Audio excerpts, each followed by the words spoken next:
Toll వసూలుపై కేంద్రం కీలక ప్రకటన అయితే జారీ చేసింది. సో ఇప్పుడే బ్రేకింగ్ న్యూస్ అయితే రావడం జరిగిందనమాట. సో దేశవ్యాప్తంగా టోల్ ఛార్జీలు వసూలుకు సంబంధించి కీలక అప్డేట్ అయితే ఇచ్చారు. శాటిలైట్ ఆధారిత ఎలక్ట్రానిక్ టోల్ వసూలు దిశగా మరో ముందడుగు అయితే పడింది.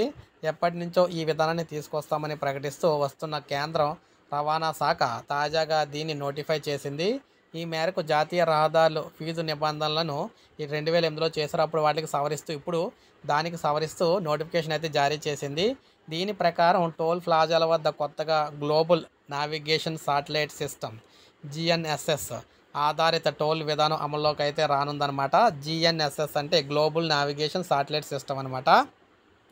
ప్రస్తుతం అనుసరిస్తున్న ఫాస్ట్యాగ్, ఆటోమేటిక్ నెంబర్ ప్లేట్లు రికగ్నైజేషన్ టెక్నాలజీకి అదనంగా ఈ కొత్త విధానం అమల్లోకి అయితే రానుంది.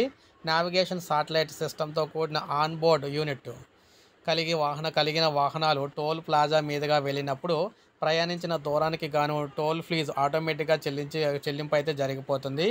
ఈ తరహా వాహనాలకు ప్రత్యేక లేన్లను కూడా అమర్చనున్నారు. నావిగేషన్ డివైస్ లేని వాహనాలకు సాధారణ టోల్ ఛార్జీలే వర్తిస్తాయి.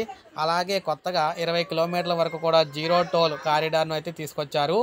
అంటే 20 కిలోమీటర్ల వరకు జీరో టోల్ అనమాట. ఏ ఒక్క టోల్ కూడా మీరు చెల్లించే పని అయితే లేదు. అంటే జాతీయ రహదారిపై 20 కిలోమీటర్ల వరకు టోల్ చెల్లించాల్సిన అవసరం లేదు.